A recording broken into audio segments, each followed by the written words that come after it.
The hustler must die, the leader must be born. The leaders are asking who, not how. They're saying, who can I hire to do this? Who should do this? Not how do I do this? Hey, it's Brad here. And before we get into the show, I want to tell you about the show sponsor. Now, I personally use this company in my own business. And so I was thrilled whenever they reached out and said they wanted to sponsor the show. Today's sponsor is JobTread. JobTread is an all-in-one construction management software. JobTread streamlines processes for builders and contractors from estimating and scheduling to job costing and invoicing. With JobTread, you can create precise estimates quickly, improving the chance of winning jobs. And their dynamic scheduling allows you to keep projects on track with Gantt charts and scheduling tools. JobTread also allows you to collaborate with teams, vendors, and clients in one location. No more missed information, who said, she said. It's all in one location. And their API integration tools connect with your favorite software like QuickBooks Online, Hammer CRM, or any other API-friendly apps. JobTread is perfect for builders and contractors of all sizes. Whether you're a solo contractor or run a large team, JobTread scales to fit your needs and works great for remodelers, home builders, deck builders, pool builders, and general contractors. Try JobTread today and learn how it can help streamline, manage, and grow your construction business. Visit jobtread.com or click the link in the show notes for more details. Now let's get to the show. Hey guys, welcome back to the show. Today I have another special guest with me today, Phil Risher with Flash Consulting. Phil, welcome to the show. Yeah, Brad, thanks for having me, man. Awesome. I think I got it right. I think we just did a little take. I screwed your name and everything. I think I got it this time. We're all good. That was perfect. Okay. All right. Phil, give us a little bit of a 30,000 foot view of what you do and what your business is and how do you help people? Yeah, for sure. Flash Consulting. So we work with home service business owners and we help them increase their sales, keep their schedules full. Specifically, we are a digital marketing consulting company and help $1 to $10 million home service businesses grow. I used to be in the trades and I helped a company go from 3 million to 4 million in 1 year and have helped a bunch of other companies grow. And so we basically took that playbook and now we implement it into businesses and help them grow. Awesome. Yeah, this is a good topic. We're going to talk about a few things that I think will resonate with a lot of listeners, specifically if they're trying to transition more to a leader and then even eventually sell their business. So absolutely, a few good things to talk about. Before we started, you were talking about the hustler must die. And I love this phrase. I've talked about it before, but I've never used the word hustler, but it fits in perfect. Yep. What does that mean? What does it mean the hustler must die?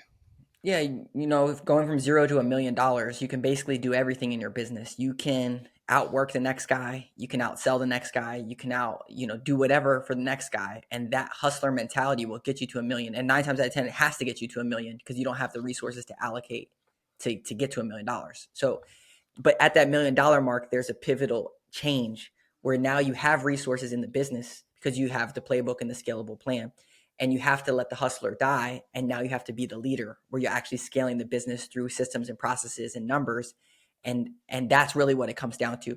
So a lot of times people get to that $1 million mark and they kind of stagnate out or they get stuck for a year or two at the $1 million to $2 million. And they're like, why?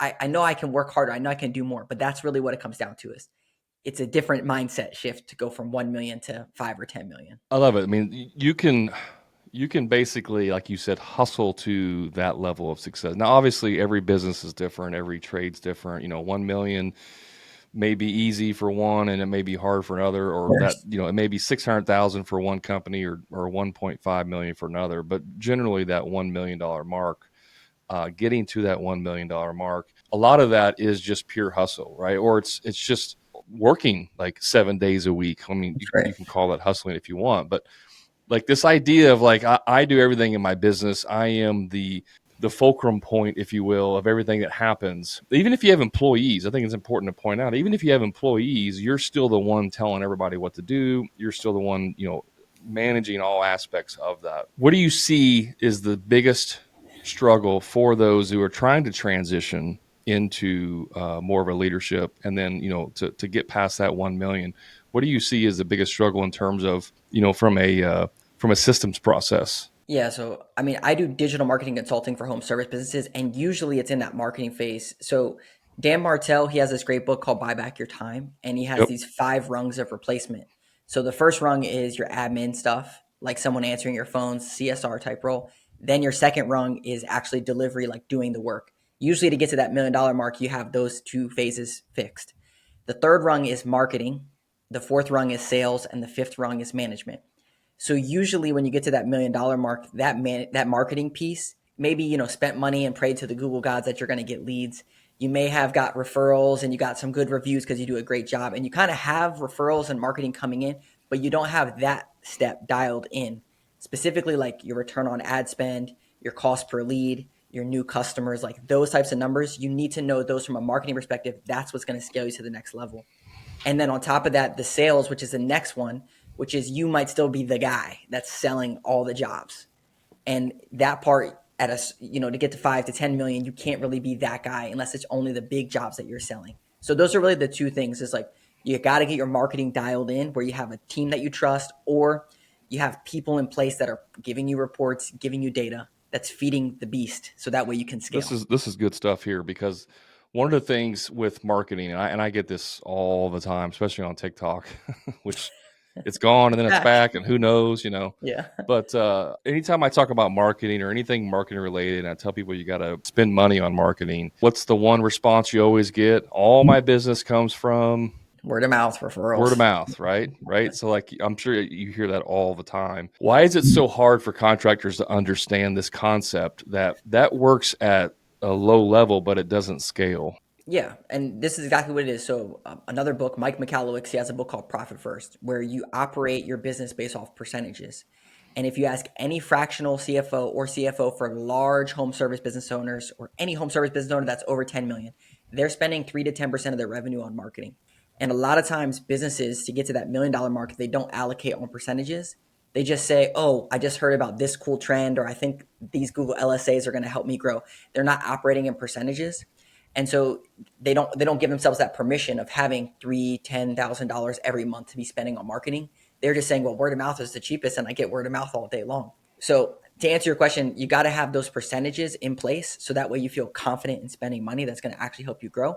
And if you don't have the percentages, you're going to feel that pinch of like, well, this doesn't work or that doesn't work. You got to have that permission piece. I think it's important to say here that time is a huge factor in referrals. In other words, time in business, right? So if you're, Yeah. if you're 1 year in business, and let's say you're a kitchen remodeler, and you do 6, 7 kitchens the first year.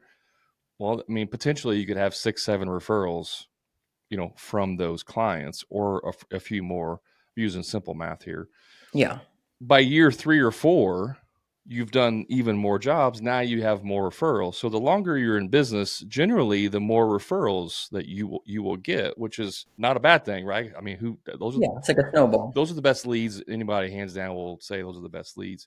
But again, it's not that scalable aspect of it. So anytime I hear that, my all my business comes from word of mouth. I'm like, great, go out there tomorrow and get me 10 referrals. Exactly. On clockwork, make it happen. Give me 10 referrals, and you can't do that. Yeah, that's right. We call it more of a farming strategy. Like you plant the seeds, what comes up, you might harvest that eventually. It's just farming, where you need to pivot to a hunting strategy, which is go where your target audience is, run ads, do things that are profitable, track it all the way back. And you have to have both pieces in place. But the farming, to your point, is not, it's very unpredictable. You could get 10 referrals, you could get Yeah, zero. but Phil, I mean, I ran Facebook ads one time and it didn't work. So I mean, Facebook ads don't work for me. Yeah. Yeah. So this is the thing that everyone says Google, Facebook, whatever, any different ad platform. Do you think that it might not work for you, but it definitely works for someone else? Because Facebook and Google are the #1 ad platforms in the entire world. Billions of dollars, trillions of dollars in companies. You think it's not working for every single person? No, it's working for them. You just don't know how to do it. That's the question that you should be asking is who can I hire that knows how to do this, that has a true track record of Yeah, performance? I've said this before, but I love Gary Vaynerchuk. He said, if you run Facebook ads and it doesn't work, it's not because Facebook sucks, it's because you suck. And Yeah. it's true, right? And Yeah. so Yeah. I get a lot of calls from And here's what's interesting too is another dynamic to that is that the people that have been in business for many, many years, like 15, 20 years, they have worked off of referrals predominantly. But what's happening is that as younger, as that generation gets older, retires out, younger ones come in, they're more tech savvy, they get their leads elsewhere, right? So I have lots of clients that are 20, 30 years in business who've not done a single thing of marketing, but because it's all been word of mouth. And now all of a sudden the phone's not ringing and they're not getting any business. Yeah. That's the thing is when you are the ones that you're relying on referrals and it's you as the marketing person, then what happens? You're out doing jobs. You're not staying up with the times, staying on top of marketing, and the next trend comes in, but that's going to burn out too. That's why you need to have someone that knows what they're doing, in my opinion. You can't just be the only person that knows marketing in your business and operations and finance and HR. Yeah, I mean, we've talked about this a lot on the show. Like, work in your zone of genius. Like, if you're really good at marketing, like you did for whatever reason you did, then fine, do the marketing. But maybe you're not very good at the Yeah. sales, or maybe you're not good at the leadership side, or the production project management side. Whatever it is that you're good at, do that part in your business, and then hire other professionals to do that for you. I've met very Yeah. few contractors that are really good at marketing. I mean, I consider myself to be pretty good at marketing, and I recently hired a CMO Yeah. because even though I can figure it out, even though I can probably have pretty good success with it, it's not something I want to do with. I don't want to deal with it. I want to have a professional, and then I can focus on the things in my business that are more important, like sales, or the fulfillment side of it. That's right. That whole framework of the hustler must die, the leader must be born. The leaders are asking who, not how. They're saying, who can I hire to do this? Who should do this? Not how do I do this? Because the hustler can figure it out. They can YouTube University it, go down a rabbit Yep. hole, usually jerry rig something together, especially in the trades. People can just figure stuff out. It's just normal for us. But they need to be asking the question of who. That's really the biggest mindset shift for a lot of people. And it's so hard to do because you're so used to just figuring stuff This out. is this has have been a curse for me for many, many years because I like to figure things out, and it's a challenge, right? And so, like, I built one of my first websites. I learned Microsoft Front Page so I could build a website, and so like that was me spending several weekends, probably 60 plus hours learning how to do that so I could build a mediocre website, and Yeah. then I can say that I did that, Right. but that doesn't mean that it's the best use of my time. That's right. Right. And so you run into this situation with the blue collar where it's like I can figure it out. I don't need coaching. I don't need professional services. I don't need an HR. I don't need a bookkeeper. I don't need a CPA.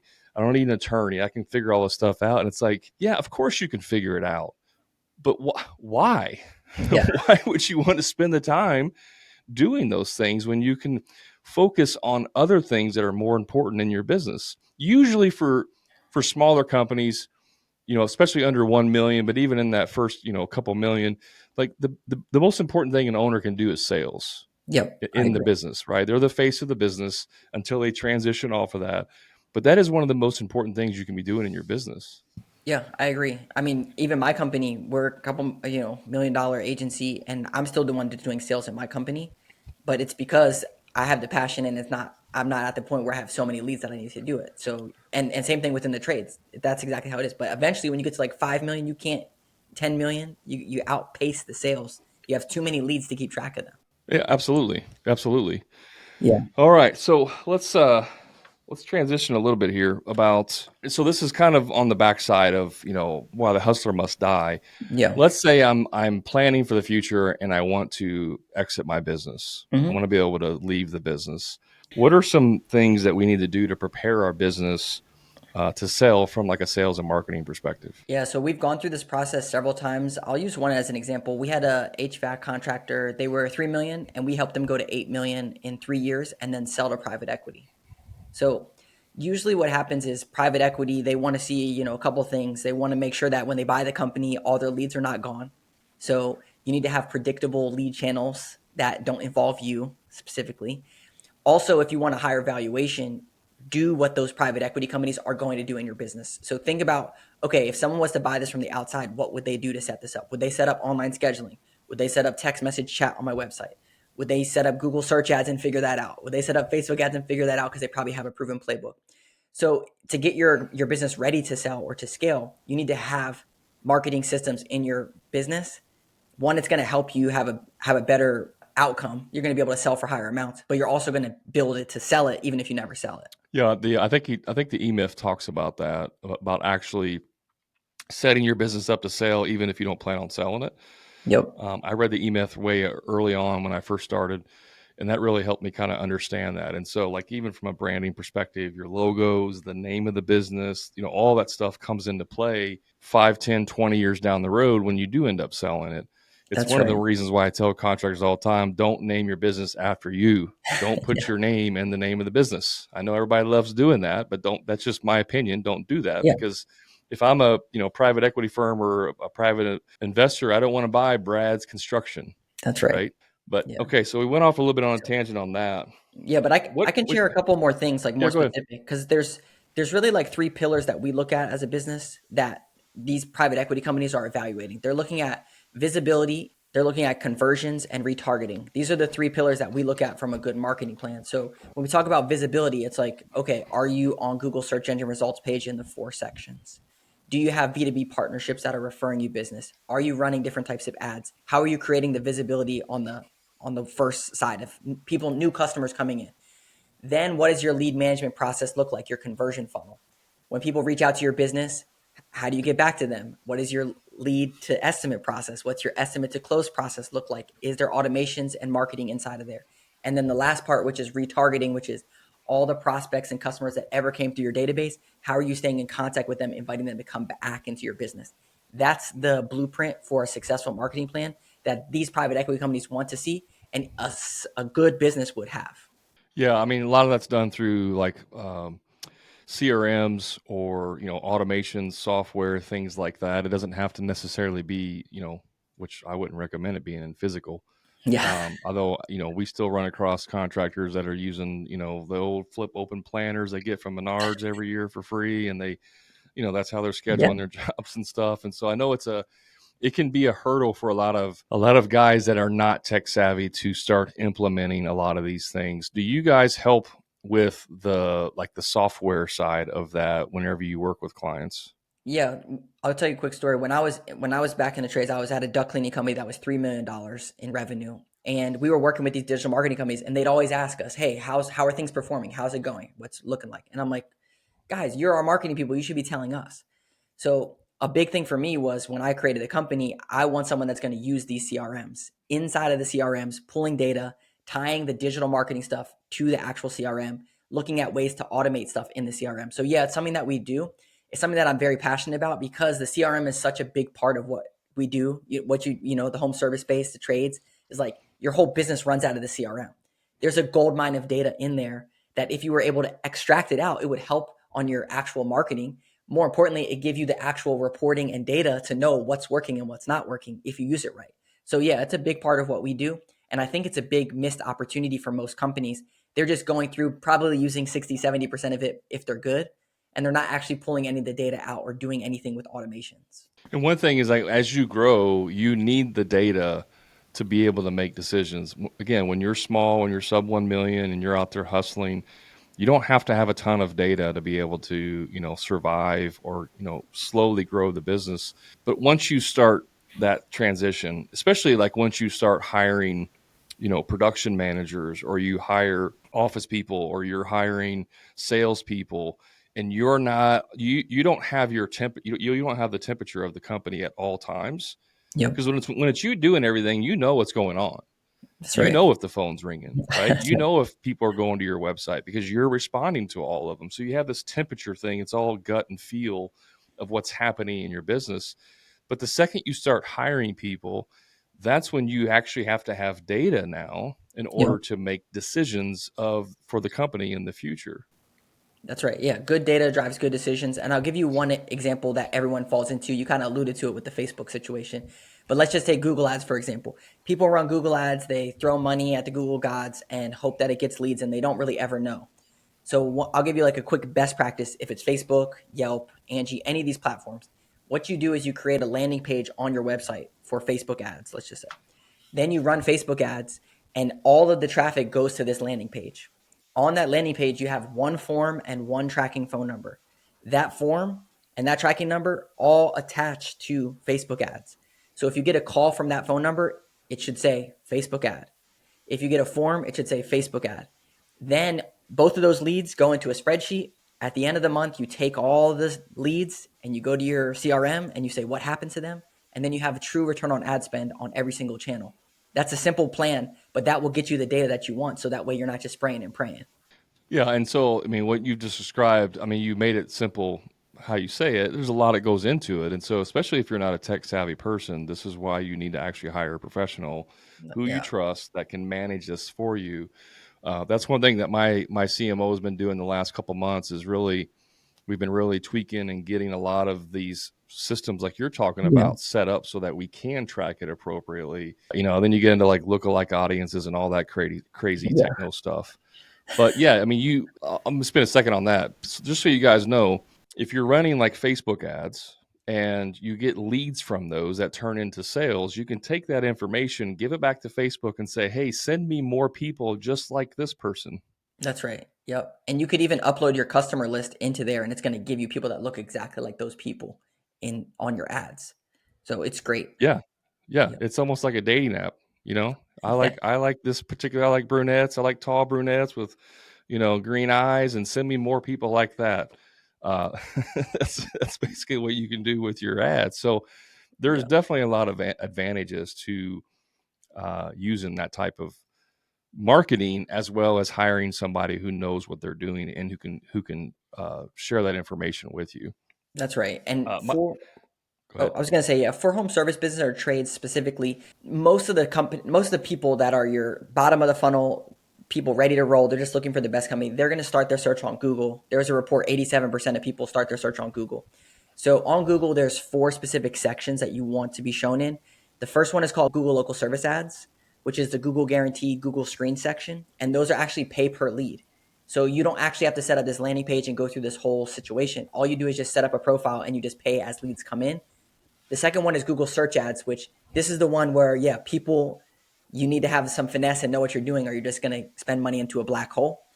The third one is called offsite SEO. So it's your actual Google business profile rankings in that little map pack section. And then the fourth one is your on-site SEO, which is how your website is ranking. And the reason that I wanted to highlight this is because the Google search engine results page is where most of the people are starting their search. So they're going there saying, roofer near me, whatever near me.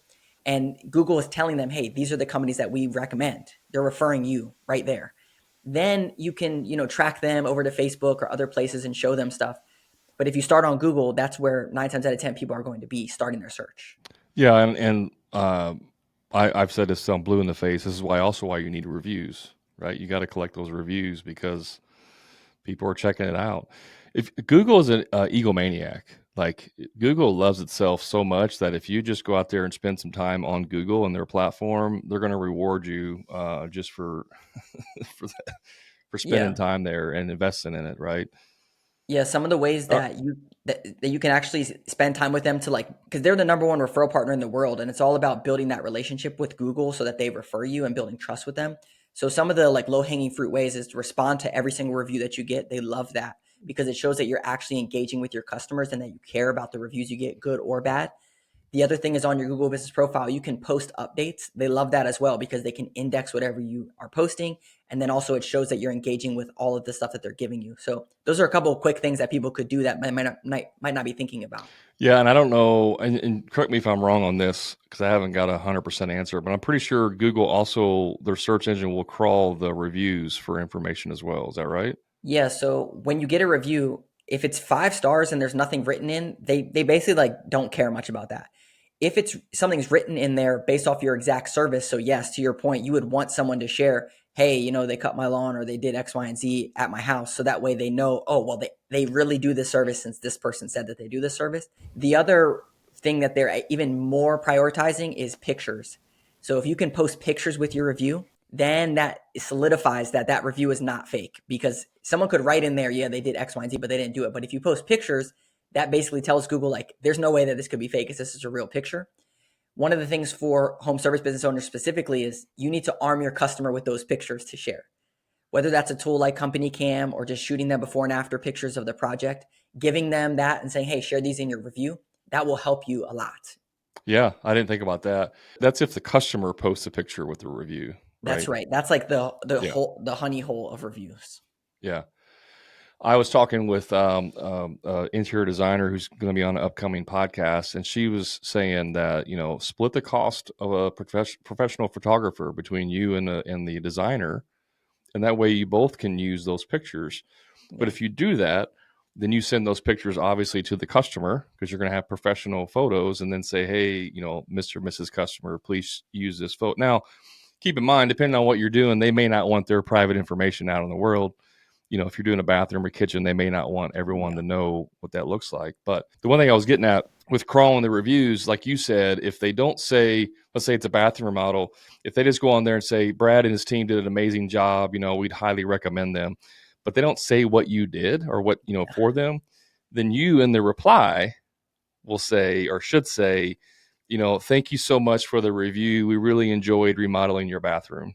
Yeah. Hope you can enjoy for years to come. Hey, just a quick time out from the show. If you're a frustrated contractor who's dealing with low profit margins, stuck working on the tools every day, or doing free estimates for people who are never going to hire you in the first place, I invite you to my private contractor community, the Profit Club, where contractors just like you are adding 2 to 3 times more profit each year without producing any more jobs, and finally getting completely off the tools to never do another free estimate again. So if you're ready to increase your profits, stop doing free estimates, and get off the tools, then all you have to do is click the link in the show notes to learn more about the Profit Club and see how I can easily 2 to 3 times the cash in your pocket, give you a proven sales process that will convert more jobs with ease and get you off the tools once and for all.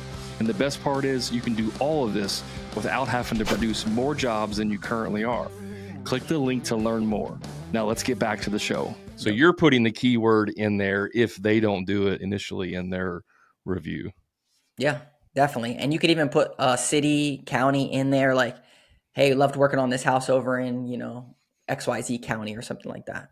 Yeah. Yeah. I mean, you can use it for location on that. Does the geotagging affect that at all with the Yeah. pictures? Yeah. Well, from reviews specifically, since whenever you leave a review, it can pinpoint where you're at and know where you're at. So like if someone was to leave you a review from another country and it comes over here, they might even take it down because they're like, why is this person coming over here and getting a bathroom remodeled in Indiana? You know, like Right. this doesn't make sense. So yeah, where your location matters. There's some other things that go on, but I would say I haven't seen specifically that matters. No. Okay. Okay. For the first time, I don't know if I was telling you this or that, but I was telling somebody the other day, for the first time ever, I got an email from someone asking me if I wanted them to send me fake reviews on Google. You No, know, there's a don't do that. service. Yeah, I I know. mean, it was an actual service of like, hey, you know, you pay us this, we'll guarantee you, you know, 20 reviews a month or whatever. And I Yeah. was like, man, you got to be kidding me. Yeah, that's This a is good way to crazy. get your profile suspended. Yeah. Yeah. Permanently banned. Yeah. So, okay, we talked about getting leads into our website. What do we need to do to convert those leads? Is there any tips or tricks on the best way to convert these leads that are coming to our website?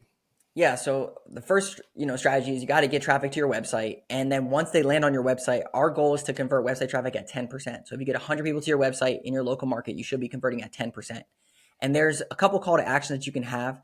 The first one that's just low-hanging fruit that every single website should have is a chat widget, and not just a chat widget that someone sits there and chats back and forth with them. One that converts that conversation into a text message.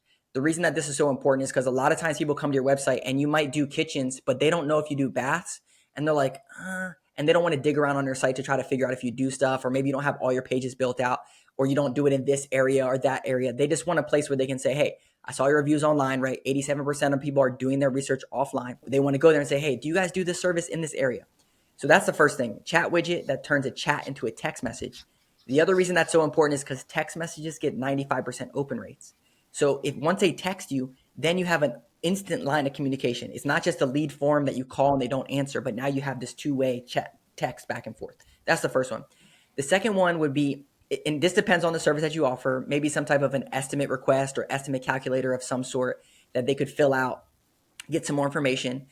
And if you do like on-site type of things, an online scheduling would be great. So if you were to say, hey, schedule some time for us to hop on a Zoom call just to learn more about your project or whatever, that's good.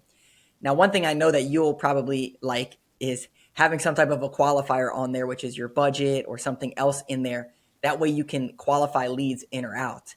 That's something that's really important if you do higher ticket stuff. So you can just set the benchmark of like, you know, 10 to 50,000. You don't even have an option that's below $10,000 of a specific job.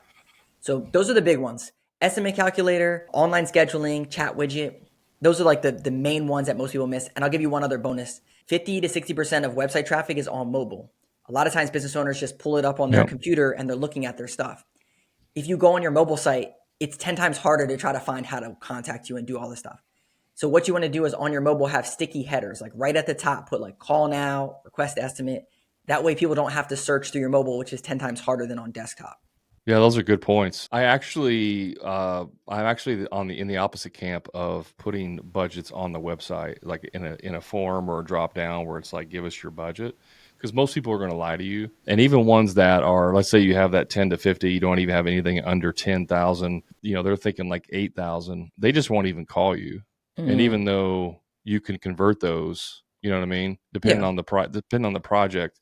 So I'm not a huge fan of those unless you're getting too many leads and you yeah, just can't keep up. Then you need to qualify them more. And so mm, that's really more of a yeah. pushing them to the next level. So I always say this, like, if you're not getting enough leads, you Of got to course. remove as much friction from the sales process. If you're getting way too many leads, you put more friction in there to kind of self regulate or self select what they want to do. So it does depend on how many leads and stuff you're getting on that stuff. So Yeah. one thing that I recommend doing is putting pricing on your website. You know, not to select what you want, but you know, bathroom remodels start at Yep. $20,000. Small bathroom, you know, master bathroom starts at 35,000 or whatever. Because those people that are interested will go and they will look at those pricing. And if Definitely. somebody thinks they're going to get a $30,000 bathroom for $5,000, they will, you know, self-regulate and they'll just leave. They won't even fill out your form. They won't contact you, nothing. Yeah, that's right. Having some pricing guides or like, hey, this is the bottom tier of what this looks like. Usually this is just this type of material and then labor factored in or something like that. And then you can kind of build out like who do they want to pick based off these different pricings, good, better, best type Yeah, thing. good, better, best is a really good way to do that. I've also I had one client who was in landscaping, and he had like a portfolio of projects. Well, you know, it was like 20 different Mm, projects, different types and sizes on purpose. But then he put names on them. So like maybe one of them was the Hampshire, you know, whatever. And so yeah, yeah. he actually used that as a conversation. So when he's talking to people online, Mm, he's like, "Hey, go to my website," or "Did you go to my website? Which one did you like?" "Well, we really liked, you know, the fountain and stuff in this project, or we really liked the stairs on this project." And because of the naming on there, he knew exactly which one it was. It also let them know if they like that one, that's pretty much what it's going to cost, right? Like yeah, that's good. so it was a really good way. I mean, he was doing high profile, you know, very high end jobs, which helps in that. If you're cutting grass, probably don't need to have anything that extravagant Yeah. on your website. Yeah, there's a really cool tool called Company Yeah. Cam, which Company Cam, yeah, allows you to take pictures, and then they have a neat thing on the back end where you can actually create these profiles, like a portfolio, to add to your website. That then you can basically have like a whole catalog of different service and work that you did, which is a really nice thing to do. And one of the other things I think I love the idea about the Hampshire and different things. You can actually optimize that for local SEO by saying, "Hey, here's a kitchen remodel we did in Indianapolis, Indiana," and then everything's optimized for Indianapolis, Indiana kitchen remodel. Mhm. And now you have basically like a mini landing page for that city, for that service, and it's an actual story of what you did. I kind of did the exact same thing, but I did it as a blog post, and it was a case study. Yeah. You know what I mean? It's like, Yeah. here's a Perfect. Yeah. project we did. Here were the challenges. Here was the before and afters. Here's some things we ran into. You know, so on and so on. And so it was a case study. Yep. You know, but it was a blog post essentially. Yeah. But that's Yeah, perfect. yeah. Cool. All right, let's move on here. So I think you talked about this earlier. Maybe you didn't. What's the three main things companies need to focus on to grow? Yeah, so visibility. So how are you going to get new customers in the door? Which you can do SEO, you can run ads, you can build B2B partnerships. There's a bunch of other things you could do. Conversions, once leads come in, right? You convert the website traffic into leads, but what actually happens to those leads? A lot of times it's not a leads problem, it's a leads management problem. So how do you optimize all the way through your conversion funnel? And then the last piece, which is retargeting your past process and customers via emails, text, that kind of stuff. You said leads management problem, and honestly, that's probably what most contractors suffer from, because if you go look at how many leads they're getting, most of the time they're getting more leads than what they think they're getting, right? They're just not actually processing those leads, Yeah. when they're doing it. They're doing, yeah, talking about dating, they're just like swiping right one time and saying, I think this one looks good. And then they're trying to call them, they don't answer, and then they just move on to the next lead. And this was the exact problem I had when I was at the duck cleaning company. We would get probably 50 to 100 leads every single day. And they'd all go into like an email, info at email. They get calls coming in, and they would literally print them out and stick them on their desk. And they would just check next to it if they left a message and saying that, oh, tomorrow I'm going to go back through and call these people again. And they never did because it was just an onslaught of leads. And I'm like, there needs to be a better process for managing your leads. Also, someone fills out a form on your website, you call them on Monday and they don't answer, and then you get busy, Hmm. and then it's a week goes by, and then another week goes by, and then that lead's basically gone. Yep. So there needs to be a lead management process in Yeah, place. and that's where like a CRM that you were talking about will help you do that. And then you can even add automations to that. I mean, even with like a chat bot, I mean, you could introduce AI into that if you wanted to. There's lots of options for those things to help you if you're struggling to find time to really manage, all of these leads and stuff. Let me ask you this real quick. If someone, let's say they're, in that $1 million range, they are the hustler still, they're trying to not be the hustler, and they're really struggling with the lead management stuff. So in other words, they're getting decent amount of leads for the revenue, but they're also letting a lot of them go, they're losing a lot of them because of time management and stuff. Like, how do you approach that if you're working with a client? Yeah, for us, it's all about setting up automations, and I'll walk you through that, and then I'll give you another like not automated thing that someone could just implement. So the first thing is, there was a study that 44% of web forms never even get called, and 66% of the web forms only get worked one time. So what we do is when someone fills out a form on your website, we send them a text message right away, we send them an email right away, and then hopefully you call them within 10 minutes or whenever that comes. That will at least open the line of communication. Then we do a second text, like pretty much 5 minutes after, and we say, hey, if you have any additional pictures or information, please send it over. This starts the conversation and they send over pictures. So it begins this whole conversation that's a 95% open channel. So that's the first thing. That's like how we would set up an initial so that we can get the juices going. Then if they don't respond to any of that, they go into a 14 or 21 day nurture sequence. So, hey, we reach out to you. Are you still getting this done? Yada, yada, yada. That's one way to do it. If you don't have a ton of leads and you're just, unorganized, or you need a better process for organization, just create a simple Excel spreadsheet. Every lead that comes in, just put it in this Excel spreadsheet. Then just have little tabs that says follow up one, follow up two, and then just have your CSR or you just put in the date that you followed up and how you followed up with them. And then you'll have a whole list of all your leads and how many times you followed up with them. If you are a little bit more sophisticated, if you use like MailChimp or some other tool for email marketing, just set up some type of a sequence that will go to these people and you just send them those emails. And that will help for sure. Yeah, I mean, I don't know what maybe this percentage wise of people that you talk to, and then for whatever reason they ghost you or they say you're too expensive or whatever. Like you think the lead's dead, they end up Yeah. never hiring anyone. And if you would just reach out to them a month later, 3 months later, then you would actually convert that. Do you have any metrics on that at all? Yeah, what we found is that usually 60% of the leads that come in don't get booked. So usually it's a 40% booking rate, not just call booking rate, but leads in general coming through. So yeah, 60% is gone. So you're spending money on all these leads and then they're gone. Now, if you were to reactivate them, we had a client that was around the 40% mark. We implemented this automation sequence and then helped them with the call script and to get some other information. And then they went to 61% of lead to conversion rate. So increased 21%. And the crazy thing about this is that 21% increase increased their revenue 50% just because they were increasing the number of jobs, had an extramental increase in their revenue. So that is just like a quick way that people can fix their lead management and then increase their revenue, not even counting getting more leads in the But is business. that including like leads that have been stagnant? I mean, like that you've talked to and they said for whatever reason we're not moving forward, that you followed up with them.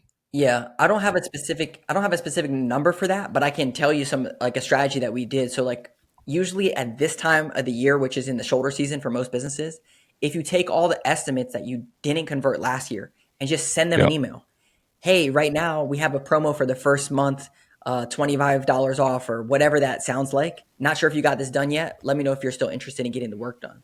That's a great way to keep your schedule full right now with the leads that you already got. Yeah, that's a great way to keep your slow time busy by either selling those in the Yep, fall or reaching out to those ones that you did exactly. not. And when I say sell them in the fall, I mean it's like, yeah, we're not in a hurry, and it's like, perfect. Can you wait till January? Can you wait till February? Exactly. To do your project. Some people are like perfectly fine with that. Others, Exactly. you can motivate them with a discount or whatever if you wanted to. So Definitely. we have an email that we send out after 30 days and the title of it is, have you given up on your project? Yeah, I like that. Right, it's an email. Have you given up on your project? And then there's three questions basically, or three options, and it says, I haven't, basically it says, customer, we haven't heard back from you. So that can only mean one of three things, right? And the first one is, you're still interested, but life has gotten in the way, which happens Yeah. a lot, right? They're still interested, but they haven't made a decision. Second one is, you found somebody else, and we just should stop bugging you. And the third one is, you've fallen and you can't get up and you need some help, right? Yeah. And then closing on that is, please let us know, we're starting to worry, Yeah. and that's the sign off. And so that email has about a 90% response rate from past clients who either they ghosted you completely or you talked to them and they fell off or whatever. And sometimes it's literally just like number two. I've had emails come back and just say two, Yeah. like, we That's found great. somebody I else, like that. stop bugging us. I'm like, perfect. Now I know. But occasionally you'll get, the ones, it's like, hey, we're still interested. Life got in the way, and I get people are like, this is, they'll laugh or giggle. This is funny. This is the best follow-up email I've ever seen, whatever. The email works. So guys, steal that, put it in your automations or just use it as a follow-up. It does work to at least get some kind of acknowledgement from some of those cold leads that you haven't been able to Yeah, find. that's great. I love it. I'm writing it down because I want to add that to mine. I got to tell you though, everybody wants to do this. Everybody wants to change the phrasing, and they don't like that you have fallen and you can't get up. Of I'm course. telling you, you have to have that in there. That is the gold piece. You cannot change that at all. Yes, I agree. I love it. I've had guys do that, and they'll say, well, I sent them an email and didn't get a response. And I'm like, did you do it verbatim? Well, no, I changed it a little bit. And I'm like, go back and, do it verbatim of what this template is. And they send it out and they get a Yeah. response. This kind of goes back a little bit So, to the hustler and leader conversation, which is when you start hiring people like the CMO that you hired, they got a playbook. You ask the question who, not how. You brought them in. Like, yeah, as business owners, we're smart people. We can figure stuff out. But now you have yes. great people that you have to trust the playbook. You have to trust that they know what they're talking about. You can't always try to put your own spice on every single thing and expect it to actually work. Yeah, absolutely. And that's a perfect example because I'm not a numbers nerd. I don't go to bed at night thinking about Yeah. spreadsheet formulas and columns and all that stuff. Some guys are out there, that's great if that's you. Not me. I always joke I went into construction because I suck at math, right? And so I just don't like looking at numbers. I don't like it. When I hired him and he comes in and he starts sending me emails and Loom videos, he's like, hey, here's our open rate on the emails, and here's this and this, and here's our opt-in rate and all this. And I'm like, it's awesome, man. I love that you're sharing that information with me. I don't really care what it means. All I care about is, does it translate into That's right. sales? You That's know what right. I mean? So that's great that you get excited about that. But what I was going to say is that after hiring him, he's like giving me all kinds of homework. Like I'm working harder now because he's telling me we got to change this, we got to fix this on the website. I had to record a new VSL. I got to do all these things, Yeah. which is great. That's what I hired him for. But those things, if I'm the one doing it, it's just task number 27 out of 54 I got to That's try right. and do. That's right. You know what I mean? But now that I'm paying him, I'm like, I'm paying him a lot of money. Like, I got to make sure I get this stuff That's right. done. So hiring professionals, one, they're going to be better at it than you. Two, it actually adds a level of That's right. accountability That's to right. you as the owner. And then three, you don't have to worry about it anymore. That's right. Like, just somebody else is handling it. Yep. And that's a great feeling. Yeah. All right, Phil, we're coming to an end here. What's the one question I did not ask you that I should have about marketing? Man, I think it comes down to maybe like, well, we didn't talk much about retargeting. So I'll just share a quick synopsis about retargeting. So email marketing, a monthly newsletter to your clients is huge. This like those 60% of people that didn't convert to your pipeline, if you hit them every single month with something that you do, like let's say they came in for a kitchen remodel, but you also do bath, you also do walk-in closets or whatever else. Every single month you should have something, a newsletter that's going out to people that's telling them, hey, we also do this service. Did you know we do this service? Did you know we do this service? And people are going to come back into your funnel. And especially if you want to ramp up those referrals, this is a great way to stay top of mind in front of people. Yeah, it's that people don't realize that, like, I don't care if someone hired you to come in and like remodel their entire house, right? I mean, like $200,000 project. It's very possible that 6 months later they won't remember what company did it. Like they'll literally forget your name. Yeah, They'll forget the name of the company, and you're like, man, we just spent a year remodeling this house. That's not how your customers think. You don't remember the server's that's right. name at the restaurant you just went to 10 minutes after you left, even if you had amazing That's service. right. So you have to constantly get back in front of your clients. That's the visibility standpoint that you were talking about earlier. It's like you're not bugging them, by the way. Like, you're not annoying them. You No, need to do this. And I did a monthly newsletter, just like you talked about. And almost every month I would get at least one job out of that newsletter because, I'd send it out and I get a response back. Brad, yep, we need to get absolutely. you back out here and do this project for us. Yeah. We have a saying, you can't get lifetime value without a lifetime relationship. So don't shy away from building a relationship with your I clients. love it. Yeah. Don't be transactional, guys. Don't be Exactly. transactional. Turn it into a lifelong relationship. And, you hear stories where a client, they have a client, and then the client recommends their parents, or they recommend their kids, and maybe their grandparent, and then the grandkids do it. And then before you know it, you have like a whole, family tree of people that you've worked for simply because you built that relationship with that first person. So Exactly. awesome. Well, one other question I like to ask everybody, Phil, before I let them go is, what's a book that you're reading or one that you would recommend? Yeah. I just read Extreme Ownership, Jocko Willink. Yeah, Willing. Yep. Willink. Yep. So that one's great. I just read that. I mean, that one's kind of a bestseller. I would say Buy Back Your Time. I mentioned that. Who Not How is another great book. Yeah, I'm reading, actually, StoryBrand just came out with a new one. Donald Miller, he just came out with StoryBrand 2.0. So I'm actually reading that one right now, but that's a great book as well. I think I got an email or something that he came out with a new book. I need to pick that one up, Story Brand 2.0. Yep.